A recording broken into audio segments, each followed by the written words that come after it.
आप सभी विद्यार्थियों का हमारे YouTube चैनल पर स्वागत है। कक्षा 10वीं की गणित को पढ़ेंगे। जो एनसीईआरटी बुक है, पैटर्न सेम रहता है। हिंदी मीडियम जितने भी हमारे देश में बोर्ड हैं, जैसे यूपी बोर्ड, एमपी बोर्ड, कोई भी स्टेट बोर्ड, उन सारे बोर्ड्स के क्लास 10th के जो मैथ हैं, सब में ये सारी बातें कंप्लीटली कार्य करेगी। अगर आप कक्षा 10 के विद्यार्थी हैं, यूपी बोर्ड के या एमपी बोर्ड के, तो भी आप हमारे चैनल से पढ़ सकते हैं। चलिए आज पढ़ेंगे कक्षा 10 की चैप्टर 5। क्या पढ़ेंगे? चैप्टर 5 पढ़ेंगे अब। और चैप्टर 5 में दिया गया है समांतर श्रेणी। क्या दिया गया है? समांतर श्रेणी। इसको पढ़ेंगे हम लोग अब। Arithmetic progression. क्या पढ़ेंगे? Arithmetic progression.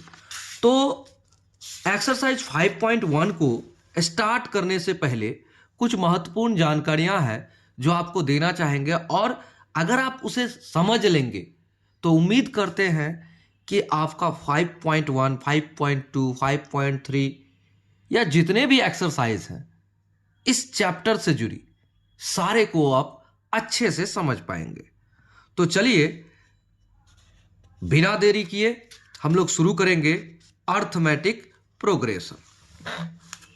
ठीक है, हम लोग पढ़ेंगे class 10th। Class 10th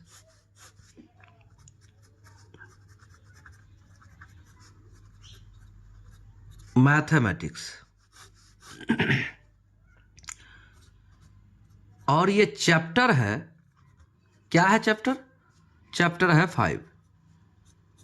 exercise होगा 5.1।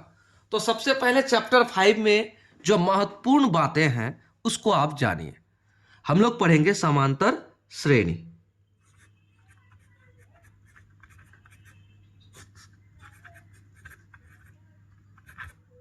देखिए, इसको अंग्रेजी में कहता है अर्थमेटिक प्रोग्रेस।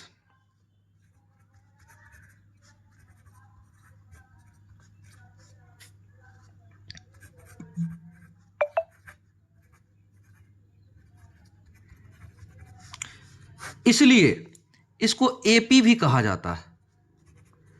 क्या कहा जाता है? एपी कहा जाता है, शॉर्ट फॉर्म। इसलिए इसको एपी कहा जाता है, अर्थमेटिक प्रोग्रेशन को। चलिए, इतना जब जान गए, इसे समांतर श्रेणी कहा जाता है। तो समांतर श्रेणी किसको कहेंगे?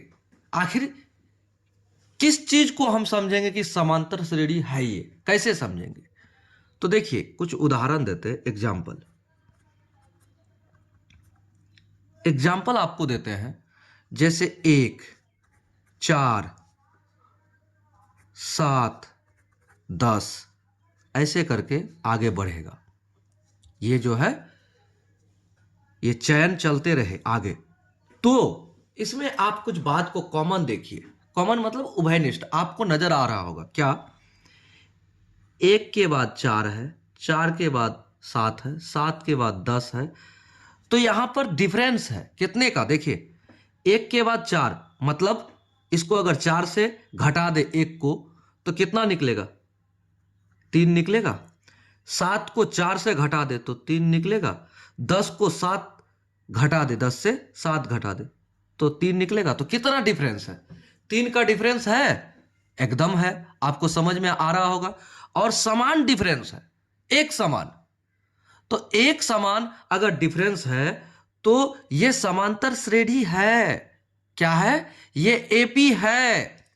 और अगर एक समान डिफरेंस ना हो तो ये समांतर श्रेणी नहीं है, यानी एपी नहीं है। तो एपी किसको कहेंगे? आप लिखिएगा, एपी किसको कहेंगे? किसको कहेंगे? जब दो क्रमागत पदों के बीच, जब दो क्रमागत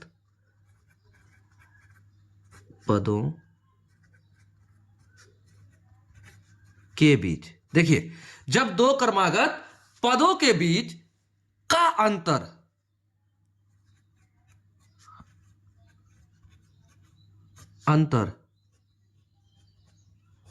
समान हो, क्या हो? समान हो, उसे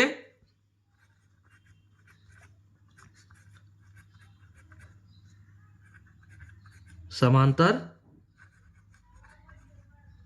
श्रेणी कहा जाता है। अब देखिए, यहां पर दो क्रमागत, देखिए, एक के बाद चार, चार के बाद सात, सात के बाद 10, तो क्या इसके बीच का जो अंतर है समान है ना? अगर समान है तो वो क्या होगा? एपी होगा। अगर समान नहीं है तो क्या होगा? एपी नहीं होगा। जैसे एक एग्जाम्पल और देते हैं आपको, एक एग्जाम्पल और देते हैं, जैसे 2, 4, 8, 10, 14।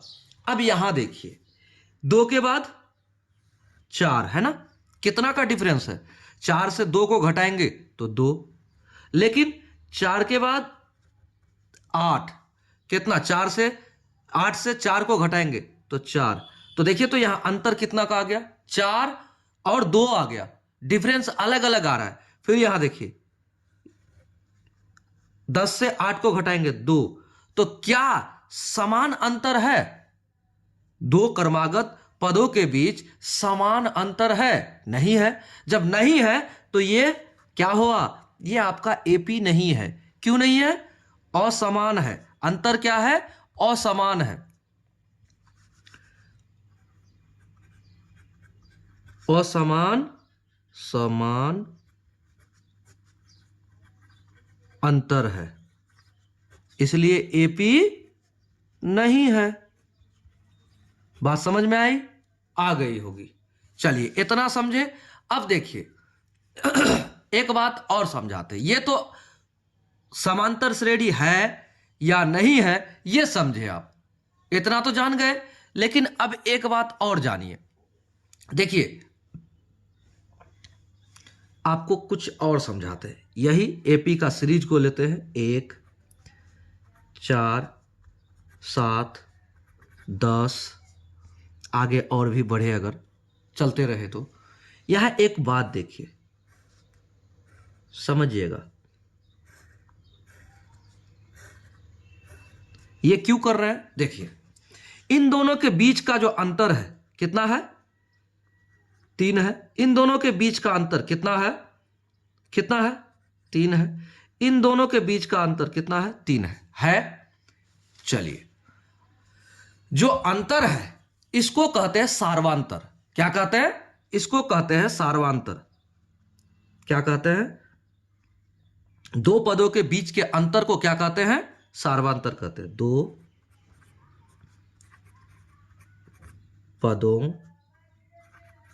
के बीच के अंतर को क्या कहते हैं? को सार्वांतर कहते हैं। इतना समझ गए? सार्वांतर कहते हैं। अब एक बात, सार्वांतर को डी से प्रदर्शित किया जाता है। इसे डी से प्रदर्शित किया जाता है। प्रदर्शित किया जाता है।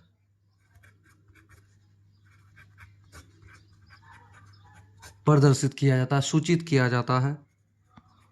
चलिए, इतना समझ गए? डी से प्रदर्शित किया जाता है सार्वांतर को।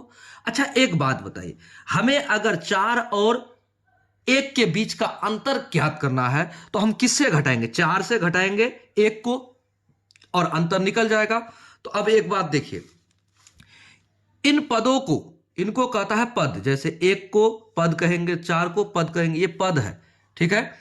तो पहला पद, दूसरा पद, तीसरा पद, यानी कि ये पहला पद यानी प्रथम पद, ये हो गया द्वितीय पद, ये हो गया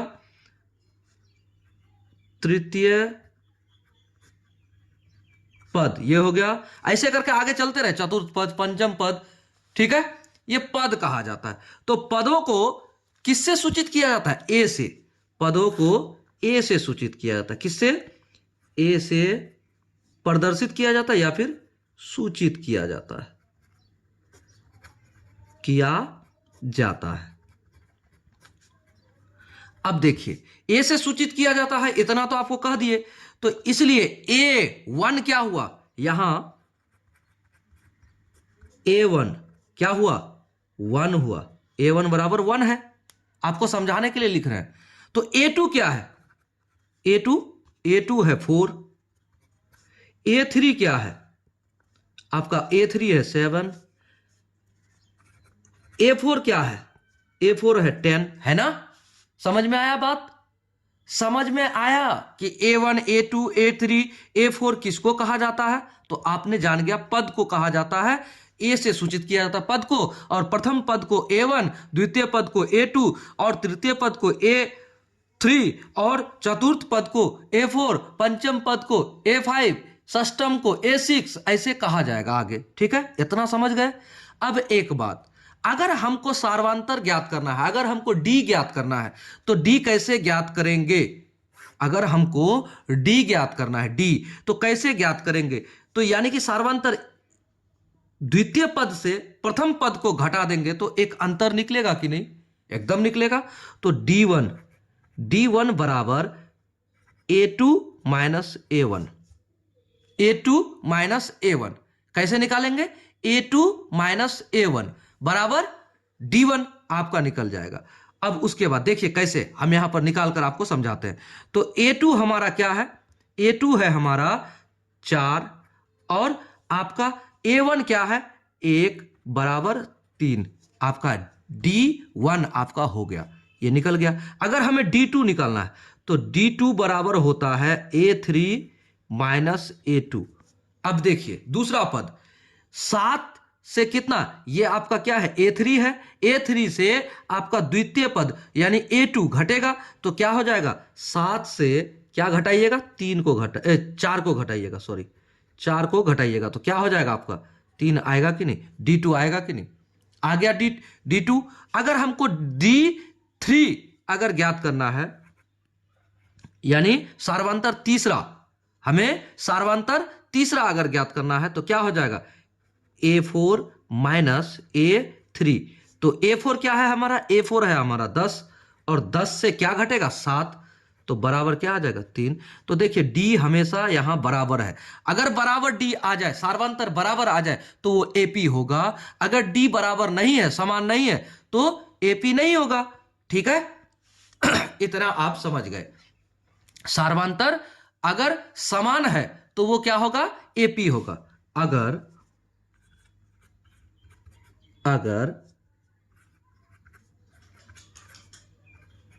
सार्वंतर यानी D, कम से कम आपको D निकालना होगा 3 बार। अगर आप 3 बार D निकालते हैं और तीनों बार अगर आपका D बराबर आ गया, तो वो क्या हो जाएगा? सार्वंतर होगा। अगर इस सार्वंतर है यानी कि बराबर है, तो आपका वो AP होगा, अन्यथा AP नहीं होगा। सार्वंतर कितना? अगर D यानी सार्वंतर समान है तो AP होगा, और समान नहीं है तो क्या होगा? सार्वंतर समान ना हो तो क्या हो जाएगा? ना हो तो AP नहीं होगा। इतना समझ में आ गया होगा आपको कि AP होगा कैसे और नहीं होगा, इतना तो आप जान गए।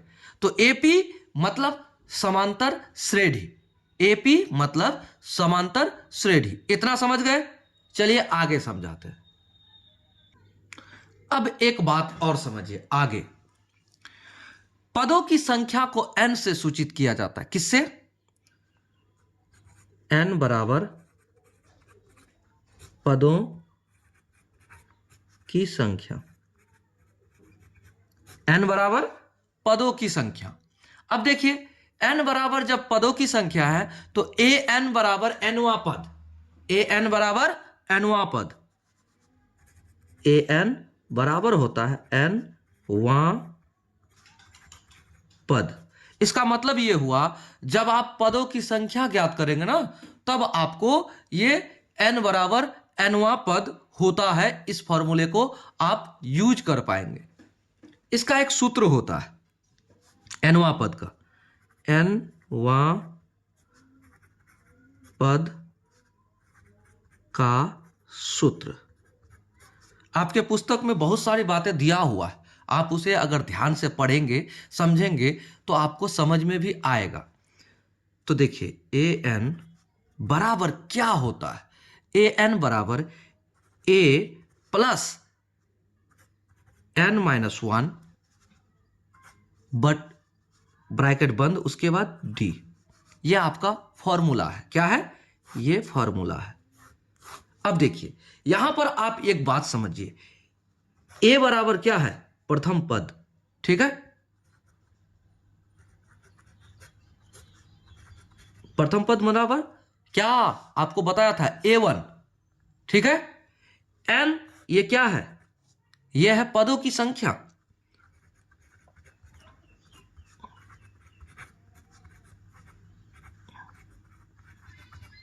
और ये d क्या है? आपको हमने बताया है सार्वंतर। क्या बताया है? सार्वंतर। ये आपको हमने पहले ही बताया। अच्छा एक बात बताइए, इतनी बात अगर आपको समझ में आ गई तो आगे चलिए। अच्छा एक बात, अगर आपको एक कोई पद के बारे में आपको बताया जाए और पद में आपको आगे, जैसे आपको अगर a1 a2 a3 a4 दिया है, a5 निकालना है, तो आप क्या करेंगे?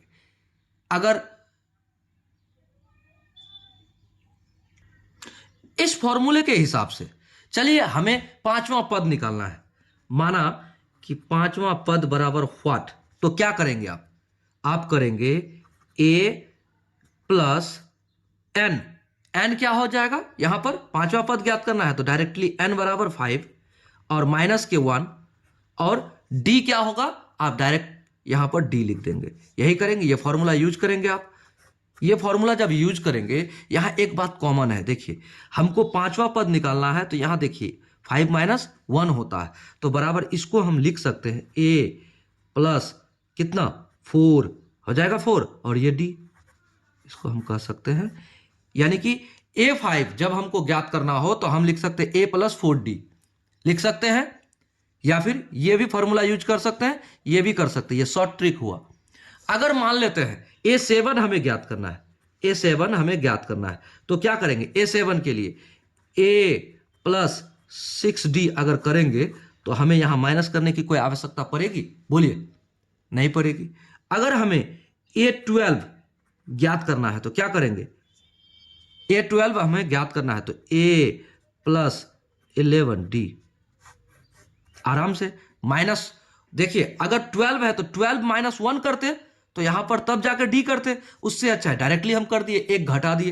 तो ये मेरा शॉर्ट ट्रिक हो गया, वो आपको समझाने के लिए। अगर मान लीजिए आपको कहा जाए कि a 60 यानी कि कितना 60वां पद को ज्ञात कीजिए, तो क्या कीजिएगा आप? a प्लस क्या कीजिएगा? यहां माइनस कीजिएगा, 60 माइनस 1, उसके बाद d, उससे अच्छा हम क्या करें? 59d क्यों ना कर दे? कर सकते हैं, एकदम कर सकते हैं। तो इस तरह से हम क्या करेंगे, हमें पद ज्ञात हो जाएगा। जब भी हम एक्स्ट्रा आगे का पद को ज्ञात करना चाहेंगे तो a प्लस उसका बगल वाला यानी कि अंतिम जो पद है उसको प्लस कर देंगे और उसके साथ गुणा कर देंगे d को, सार्वंतर को, तो हो जाएगा। अब आगे एक बात आप समझिए, आगे और समझाना चाहते हैं। अगर हम जैसे आपको एक बात बताते हैं, 1 4 7 10, ये a1, ये a2, ये a3, ये a4। अच्छा यहां अंतिम पद क्या है? 10 है ना? अंतिम पद 10 है। अच्छा इसका अंतर क्या है, यानी d क्या है? डी हमारा 3 है ना, यहां भी डी 3 है, यहां भी डी 3 है, डी है, तो यहां क्या है, डी बराबर 3 है ना, और अंतिम पद हमारा क्या है, 10 है। अगर अंतिम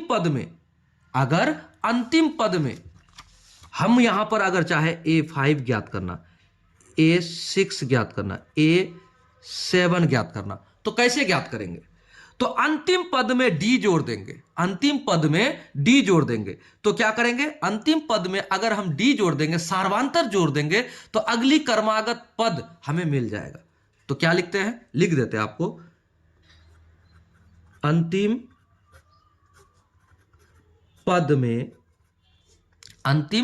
पद में सार्वधातुक जोड़ने पर सार्वधातुक मतलब डी जोड़ने पर क्या होगा, हमें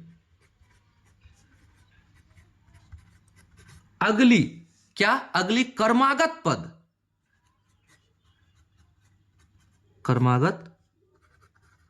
पद मिल जाएगी। इतने बातों को आप क्या करें, लिख कर रखें, इतने बातों को लिख कर रखें और समझने का प्रयास करें। जैसे आपको समझा देते हैं, मान लीजिए हमें A4 दिया हुआ है, A4 तक दिया हुआ है, तो हम D ज्ञात कर सकते हैं आराम से। क्या कर सकते हैं, A2 माइनस A1 बराबर D निकल जाएगा, तो D ज्ञात कर लेंगे। और उसके बाद हमें A4 तक जब दिया हुआ है तो हम D को A4 में D को प्लस कर देंगे तो हमारा A5 ज्ञात हो जाएगा। तो मतलब A5 के लिए हमारा क्या होगा, A5 के लिए हमको करना होगा A4 के साथ D को जोड़ना होगा। इसका मतलब यही हुआ, अब एक बात बताइए, अब A5 के लिए किसको जोड़े, A5 के लिए हमने क्या किया, A5 के लिए जो अंतिम पद है उसमें D जोड़ दिया। हमारा अंतिम पद है 10, देखिए A4 10 है, तो 10 प्लस 3, यहां 3 जो मेरा सार्वधातुक है बराबर क्या हो जाएगा, अगला पद 13, यानी कि A5 हमारा यहां 13 होगा। इसका बात समझ में आया? अब देखिए, अगर हमें A6 ज्ञात करना है, A6 ज्ञात करना है, तो क्या करेंगे, A5 प्लस D, तो A5 क्या है हमारा, अभी ज्ञात किया 13, तो 13 और प्लस D क्या है हमारा 3 बराबर 16, तो यहां हमारा A6 क्या हो गया 16। अब देखिए, फिर अगर हमें A7 ज्ञात करना है तो क्या करेंगे, A6 प्लस 3 यानी D कर दिए। अब A6 हमारा क्या है 16 और प्लस 3 बराबर 19, तो हमारा A7 क्या हो गया 19। और सब में हमारा सार्वधातुक कितना है, 3 है, देखिए 3 है, सब में सार्वधातुक 3 है, इसलिए ये क्या है, AP है। बात को समझे? चलिए, अब हम लोगों ने इस चैप्टर से जुड़ी जितने महत्वपूर्ण बातें थी लगभग को हमने जान लिया। अब शुरू करेंगे हम लोग प्रश्नावली 5.1 को। देखिए, जो बेसिक जानकारी थी आपको समझना बहुत जरूरी था। अगर आप नहीं समझते तो एपी का अगला जो चैप्टर्स हैं, एक्सरसाइज हैं, उनको आप नहीं समझ पाते। तो चलिए, अब तो समझ में जरूर आएगा क्योंकि आपने बहुत सारी बातों को समझ लिया, देख लिया।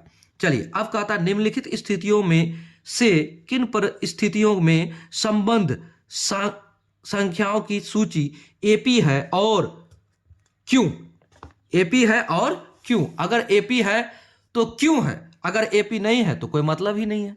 तो चलिए, प्रत्येक किलोमीटर के बाद का टैक्सी का किराया, जबकि प्रथम किलोमीटर के लिए किराया 15 रुपया और प्रत्येक अतिरिक्त किलोमीटर के लिए किराया 8 रुपया। तो इसको हमें एपी में दर्शाना है, ठीक है, यानी समांतर श्रेणी में दर्शाना है। तो चलिए आगे बढ़ते हैं और एक्सरसाइज को बनाते हैं। क्वेश्चन नंबर 1 का पहला को हल करेंगे। समझिएगा, बहुत आसान चैप्टर है। देखिए, आपको कहता क्या है, टैक्सी चलती है, एक दूरी होगा और प्रत्येक किलोमीटर होगा, प्रत्येक किलोमीटर होगा। अब मान लेते पहला जो किलोमीटर है यहां से यहां तक चलने के लिए कितना, वो कहता है कि प्रथम किलोमीटर के लिए 15 रुपया, यहां वो 15 रुपया दिया, ठीक है। उसके बाद क्या करता है देखिए, 15 रुपया देने के बाद वो करता क्या है, 15 रुपये के बाद प्लस उसका होते जाता है, जब वो पहला के बाद दूसरा, यानी पहला 15 के बाद पहला किलोमीटर के बाद दूसरा बार जो चलता है तो वो 8 रुपया देता है। फिर वहां से अगला किलोमीटर के लिए फिर वो 8 रुपया देता है, फिर वो अगला किलोमीटर के चलता है तो 8 रुपया देता है। अगर आगे चलते जाएगा तो वो 8 रुपया देते जाएगा। इतना आपको समझ में आ गया। अब देखिए, तो जहां जहां क्रमशः चलता रहे और एक समान आपको संख्या भी देता रहे तो वो क्या एपी होने का चांस तो हो ही जाता है, दिखाई पड़ता है। तो प्रथम किलोमीटर का किराया क्या है, लिखते हैं, दिया है प्रथम किलोमीटर का किराया 15 रुपया दिया है ना, यानी कि ए बराबर 15 रुपया, ए बराबर 15 रुपया। अब देखिए द्वितीय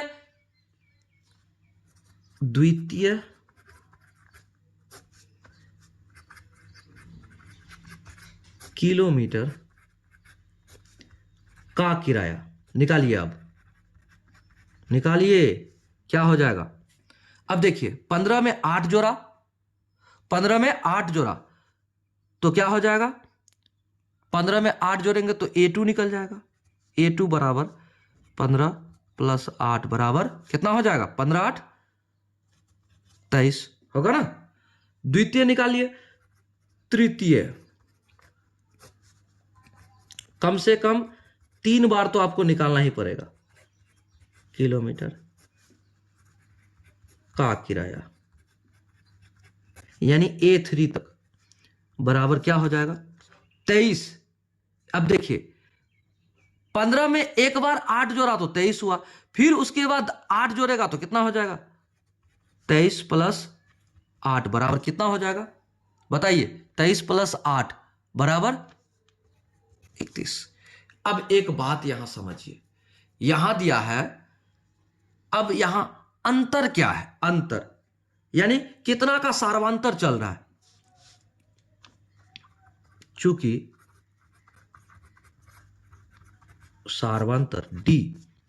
सार्वंतर D बराबर D1 बराबर क्या हो जाएगा, D1 बराबर होगा A2 माइनस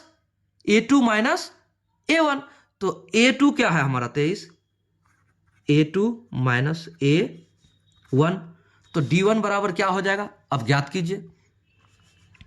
हमारा क्या है देखिए, A2 हमारा 23 और माइनस A1 क्या है हमारा 15 बराबर 8, हमें प्राप्त हो गया। समझ में आया बात। अगर हम D2 ज्ञात करें, D2 बराबर तो क्या हो जाएगा A3 माइनस A2 बराबर क्या हो जाएगा, निकालिए, निकालेंगे तो क्या हो जाएगा, A3 है हमारा 31 माइनस A2 है हमारा 23 और बराबर 8 3 11 यानी 8। तो देखिए ये दोनों समान है ना, चूंकि सार्वंतर समान है, चूंकि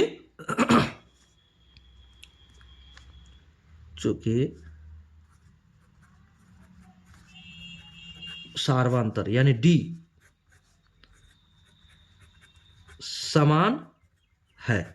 अगर D समान है, सार्वंतर समान है, तो यह एक AP है, यही तो कहना है। इसलिए यह क्या है, एक समांतर श्रेणी यानी AP है।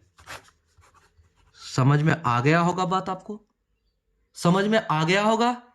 चलिए प्रश्न संख्या 1 का ही दूसरा को हल करते हैं, समझिएगा और समझते हुए ही बनाना है।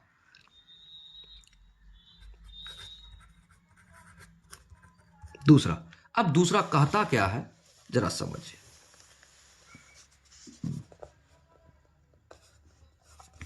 अब देखिए, किसी बेलन में उपस्थित हवा की मात्रा जबकि वायु निकालने वाला पंप प्रत्येक बार बेलन की शेष हवा का 1/4 भाग बाहर निकाल देता है। अच्छा, एक बात, ये ऐसा प्रश्न है जिसको बच्चा देखने के बाद यानी तो डरे, यानी तो सोचे बेलन से हवा कैसे निकलेगा। बेलन मतलब आप यहां ये समझिए, बेलन मतलब सिलेंडर। यहां लिखा है सिलेंडर, लिखा है ना, यानी गैस सिलेंडर जिस प्रकार से होता है उस तरह का सिलेंडर, उससे हवा निकालता है। और एक बार पंप मारता है तो कितना हवा निकलता है? 1/4 भाग, उसका 1/4 भाग हवा निकल जाता है एक बार पंप मारने पर। तो चलिए हम लोग इसको बनाते हैं, ठीक है। समझिएगा, एक बार पंप मारने पर कितना हवा निकालता है। सबसे पहले आपको एक बेलन टाइप का सिलेंडर दिखाते हैं। ओहो, माना कि ये सिलेंडर है, ठीक है।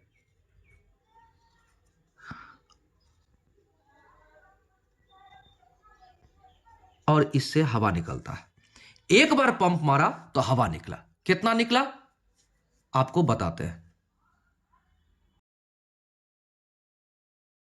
तो समझिए, एक बार पंप मारेगा तो कितना हवा निकलेगा, कितना हवा निकलेगा। एक बार पंप मारने पर 1/4 भाग उसका हवा निकल जाता है, आपका प्रश्न कहता है, ठीक है। तो चलिए हम इसमें मानते हैं कि बेलन में हवा की मात्रा, सबसे पहले माना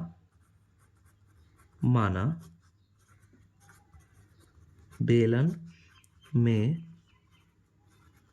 हवा की मात्रा बराबर 1, हमने माना, आंकिक मान लेते हैं। मतलब हवा कितना है? 1 है। अगर 1 हवा है तो उसका 1/4 भाग, इस हवा का 1/4 भाग एक बार पंप मारने पर निकल जाता है, यही ना। तो एक हवा की मात्रा 1 है, इसलिए A बराबर 1, यानी A1 बराबर हमारा 1 निकल गया। हमने माना था और निकल गया। अब देखिए हवा कितना निकलता है, अब वो लिखते हैं प्रश्नानुसार।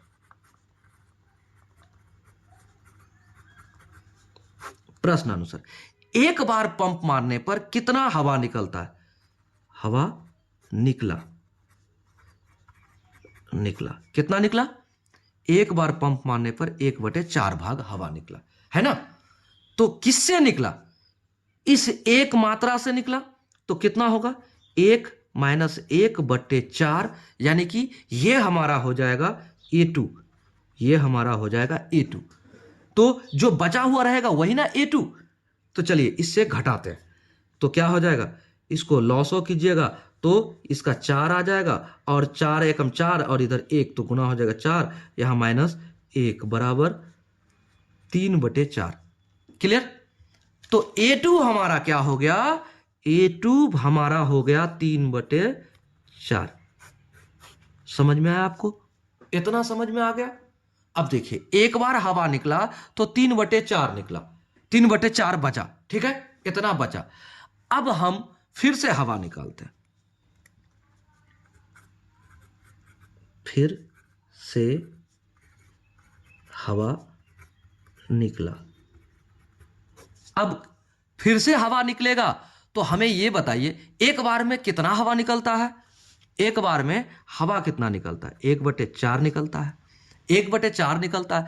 तो जितना पहले से हवा है बचा हुआ उसी का 1/4, जितना पहले से हवा है उसी का 1/4 ना। तो कितना हवा है? 3/4 है। क्या है? 3/4 है। तो उसका कितना हवा निकलेगा? 1/4। तो 3/4 का 1/4 निकलेगा, अभी निकला नहीं है, निकलेगा। तो इसका 3/4 बराबर क्या होगा? आपका 3/16 हो जाएगा ना। अब इतना निकलेगा, इतना निकलेगा, किससे निकलेगा? किससे निकलेगा इतना? अब बताइए, 3/4 से निकलेगा, 3/4 से निकलेगा। तो A3 बराबर क्या हो जाएगा? 3/4 से, 3/4 से निकलेगा, 3/4 से कितना निकलेगा? 3/16 निकलेगा। बात को समझे? अच्छा एक बात, यहां बच्चे कंफ्यूज करते हैं, फिर से एक बार समझिए। कहता है फिर से हवा निकला, कितना निकला? 1/4 निकला। तो पहले से कितना हवा बचा हुआ है? 3/4 बचा हुआ है। उसका 3/4 का, ऐसे समझिए, 3/4 का 1/4 भाग निकलेगा। तो पहले हमने क्या किया? 3/4 का 1/4 निकाला कि 1/4 कितना होगा, कितना मात्रा होता है। तो इसका जब हम 3/4 का 1/4 निकालते हैं तो 3/16 होता है। तो 3/16 अब हवा निकलेगा किसमें से? 3/4 से। बात को समझे? तो 3/4 से अब 3/16 हवा निकला तो हमारा बच जाएगा कितना? यहां लॉसो कीजिए, 4 और 16 का लॉसो होता है 16, और 4 चौका 16, 4 4 तिया 12 और माइनस के 3 बराबर हो जाएगा आपका 9/16। ये क्या हुआ? A3 हुआ। A3 बराबर 9/16, ये आपका हो गया। आप इतना समझ गए? 9/16 तक आ गया A3। तो अब देखिए A1 A2 A3 अगर आपके पास हो गया तो इसको आप क्या कीजिए? आराम से सार्वंतर निकालिए। जब आप सार्वंतर निकाल लेंगे तो आप क्या कर सकते हैं? आप बता सकते हैं कि ये समान है या असमान है, आप बता सकते हैं। तो चलिए बताते हैं। अब हम क्या करेंगे? अब हम सार्वंतर ज्ञात करेंगे, क्योंकि हमारे पास A1 A2 A3 आ गया। तो अब हम क्या करेंगे? सार्वंतर। अब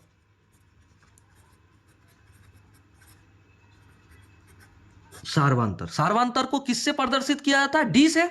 तो हम पहले D1 निकालेंगे। तो D1 के लिए क्या करते हैं? A2 minus A1। क्या करते हैं? A2 minus A1। तो A2 हमारे पास क्या है? A2 हमारे पास 3/4 है, और A1 हमारे पास क्या है? A1 हमारे पास 1 है ना? तो 1 है तो 1/1। अब इसको हम सरल करेंगे तो क्या आएगा? लॉसो 4, 4 से 4 1 बचा, 1, उस 1 को इसके साथ गुना करेंगे तो 3 माइनस 4, और यहां क्या हो जाएगा? 4 को 1 के साथ गुना करेंगे तो 4 बराबर हमारा हो जाएगा माइनस के 1/4, यानी D1 बराबर माइनस के 1/4। ये हमारा निकला। इतना समझ गए?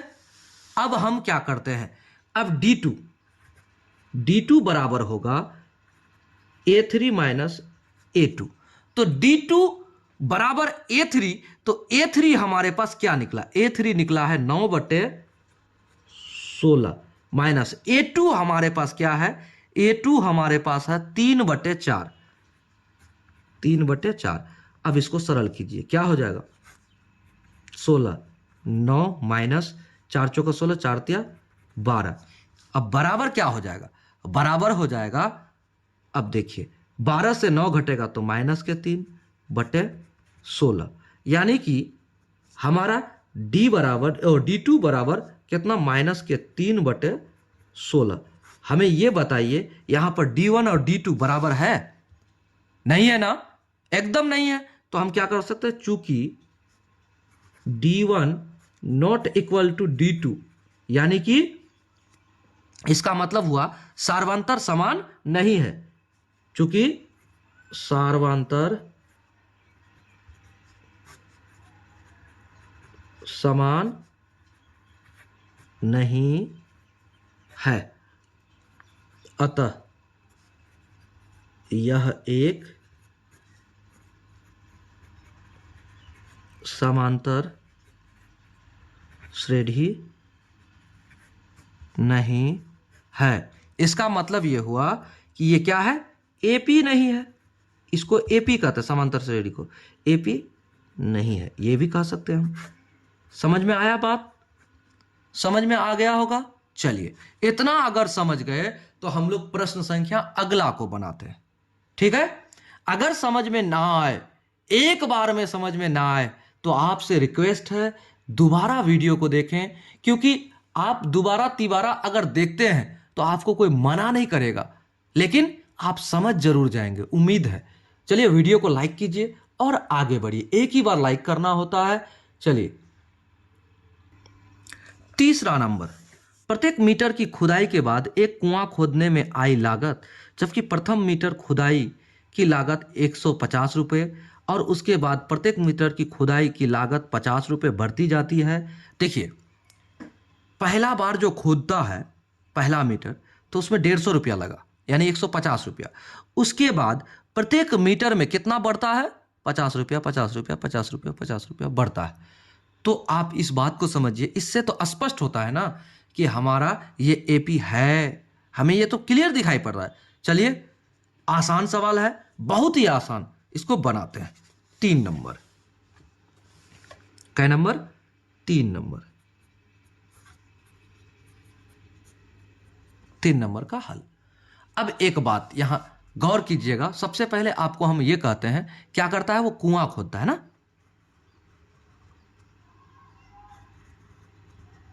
मान लेते हैं ये कुआं खोदता है, ठीक है। ये कुआं अगर वो खोदता है तो इस कुआं में आप ऐसा तो कह सकते हैं ना कि पहली बार जो खोदा इतना, तो कितना? इतना खोदने में उसको कितना रुपया लगा? 150। उसके बाद फिर खोदा, उसके बाद फिर खोदा, उसके बाद फिर खोदा, उसके बाद फिर खोदा, तो क्या इसको खोदने में उसे 50 रुपया और लगा? इसको खोदने में फिर 50 रुपया लगा, इसको खोदने में फिर 50 रुपया लगा, इसको खोदने में फिर 50 लगा। तो इसका मतलब ये हुआ, हमारा जो प्रश्न कहता है ऐसा ही कहता है, 50 रुपया लगता है, प्लस होते जाता है। तो अब देखिए, हम इसको लिखते हैं, प्रथम मीटर की लागत।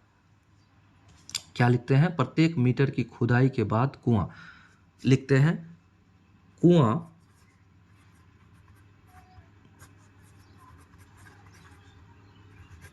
खोदने में प्रथम मीटर की लागत कितना है? लागत कितना है? लागत है हमारा, लागत बराबर 150। तो प्रथम मीटर जो है वही हमारा क्या होता है? A1 होता है। चलिए, तो इतना हो गया। तो यहां A1 बराबर क्या हुआ? A1 बराबर हुआ 150। ये आप क्लियर हो जाइए, पहला लागत, ठीक है। अब A2 बराबर क्या होगा? अब प्रश्न के अनुसार A2 बराबर, यानी दूसरे मीटर की लागत, दूसरे मीटर खोदाई में लागत, यानी A2 बराबर क्या होगा? 150 पहले का A1, यानी कि 150 प्लस जो आपका लगा 50 रुपया बराबर 200। A2 बराबर 200। अब तीसरे मीटर खोदाई में लागत A3 बराबर क्या हो जाएगा? अब देखिए, A2 200 लगा, तो 200 के बाद फिर 50 रुपया लगा, तो 200 प्लस 50 बराबर 250। हुआ ना? समझ में आया बात? उम्मीद करते हैं आपको अच्छे से समझ में आ गया होगा। आ गया? तो चलिए, अब एक बात आपको बताते हैं। अब सार्वंतर ज्ञात करते हैं। क्या करते हैं? डी ज्ञात करते हैं। अब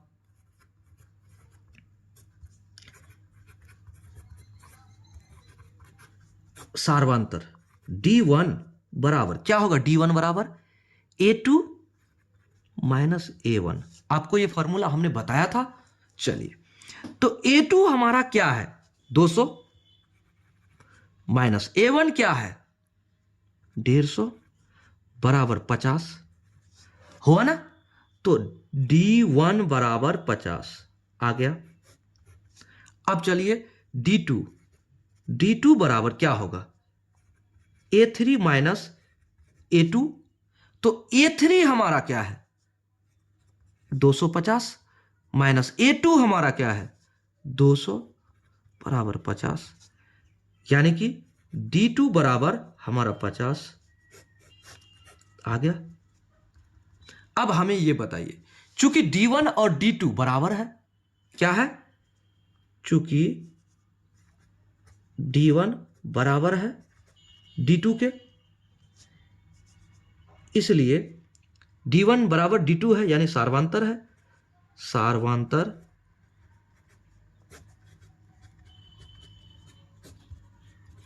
समान है। अतः यहां लिख देते हैं, अतः यह एक एपी है। हो गया, हमारा एपी है, ये क्लियर हो गया। एपी है मतलब समांतर श्रेणी है, ये हो गया ना। तो चलिए प्रश्न संख्या कितना को, 3 को भी हम लोग बड़े ही आसानी से हल कर लिया। अब हम लोग प्रश्न संख्या कितना को बनाएंगे, 3 के बाद चौथा को बना लेते हैं।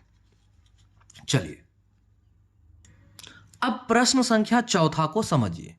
चौथा क्या कहता है, खाते में प्रत्येक वर्ष का मिश्र धन, जबकि 10,000 रुपए की राशि, यानी मिश्र धन प्रत्येक वर्ष का मिश्र धन, उसके बाद कॉमा देके बोलता है, जबकि 10,000 रुपए की राशि 8% वार्षिक की दर से चक्रवृद्धि ब्याज पर जमा की जाती है। अब एक बात देखिए, इसको आपको करना है एपी है या नहीं, आपको ज्ञात करना है। आप सबसे पहले खाते की राशि क्या है वो देखिए। खाते की राशि 10,000 है। चलिए नंबर 4 हल करेंगे। आप चक्रवृद्धि ब्याज का फॉर्मूला भी लगा सकते हैं, आप सिंपल इंटरेस्ट का भी फॉर्मूला लगा सकते हैं, यानी साधारण ब्याज का।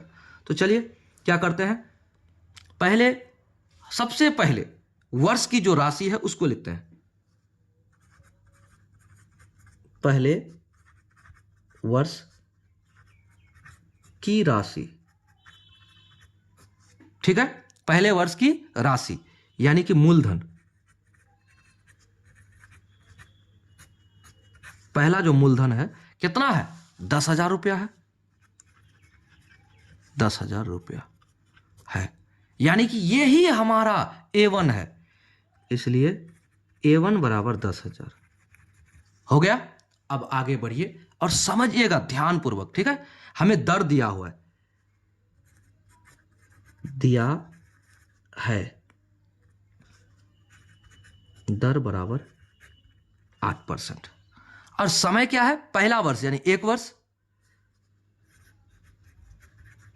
समय बराबर 1 वर्ष। अब सबसे पहले आप क्या कीजिए, ब्याज ज्ञात कीजिए, है ना, ब्याज ज्ञात करेंगे। दूसरे वर्ष का ब्याज, तो 1 वर्ष पहला वर्ष का ब्याज चले जाएगा दूसरे वर्ष में, तो दूसरे वर्ष का ब्याज बराबर क्या होगा। अब देखिए, मूलधन गुना समय गुना दर बटे 100, यह फॉर्मूला है ना, एकदम ये फॉर्मूला है। चलिए मूलधन क्या है हमारा 10,000 गुना समय क्या है 1, दर क्या है 8 बटे 100, काटिए 0000 कट गया। अब देखिए 800 बराबर ब्याज हमारा आ गया 800। ब्याज जब 800 हो गया तो मिश्रधन क्या होगा, ब्याज 800 तो मिश्रधन क्या होगा, दूसरे वर्ष की राशि क्या होगा। इसलिए दूसरे वर्ष की राशि क्या होगा, पहले वर्ष का जो मूलधन है उतना प्लस ब्याज, यानी 10,000 प्लस 800 बराबर 10,800, ये आपका आ गया। दूसरे वर्ष का क्या है ये राशि, यानी A2। अब पुनः फिर से कीजिए तीसरे वर्ष के लिए। अब पुनः तीसरे वर्ष के लिए फिर 1 साल के लिए करेंगे इतना का, तो क्या होगा 10,800 गुना 1 गुना 8%, दर तो वही रहेगा ना, काटिए काटिए काटिए कट गया, 8 ही 8 64, 8 4 8 एकम 8, 864 रुपया ब्याज आया। तो तीसरे वर्ष इतना ब्याज आया, तो तीसरे वर्ष की राशि क्या होगा, अब तीसरे वर्ष की राशि, इसलिए तीसरे वर्ष की राशि, तीसरे वर्ष की राशि बराबर दूसरे वर्ष का मूलधन, दूसरे वर्ष का मूलधन 10,800 प्लस 864, तो क्या हो जाएगा 4 का 4 8, ये 6 और 0 तो 6, 8 और 8 16, बचा 1, यहां 1 1, यानी 11,664 आ गया। ये क्या है हमारा A3। ठीक है, देखिए A3 ज्ञात हो गया, A2 ज्ञात हो गया और A1 हमारा पहले से है, तो अब हमें D1 D2 निकाल लेंगे तो हमारा मान निकल जाएगा। अब सार्वंतर, अब सार्वंतर यानी D1 बराबर क्या होगा A2 माइनस A1, तो A2 क्या है, A2 10,800 है माइनस 10,000 बराबर 800, यानी कि D1 बराबर हमारा हो गया 800। ठीक है, अब D2 ज्ञात करते हैं।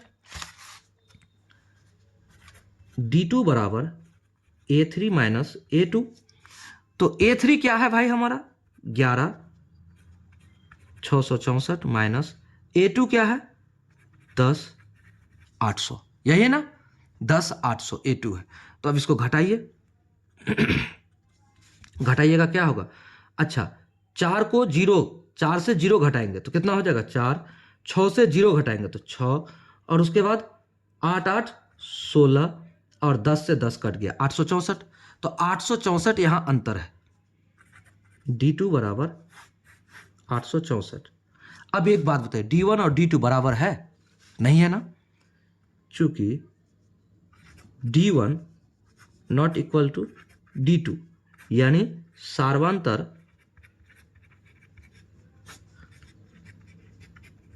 समान नहीं है, नहीं है, अतः यह एक AP यानी कि समांतर श्रेणी नहीं है। यह हमारा आंसर हो गया। क्लियर, समझ गए। प्रश्न संख्या 1 का चौथा को भी हम लोग बहुत ही आसान विधि से हल कर लिया। बहुत ही इंपॉर्टेंट क्वेश्चन है ये, जो कि हम लोग पढ़ चुके। चलिए अब अगले सवालों को अगले वीडियो में बनाएंगे। तब तक के लिए जय हिंद। चैनल पर नए हैं तो चैनल को सब्सक्राइब जरूर कीजिए, दोस्तों को शेयर जरूर कीजिए और वीडियो को लाइक कर दीजिए। एक बार जरूर लाइक कीजिए क्योंकि एक ही बार करना होता है। चलिए जय हिंद।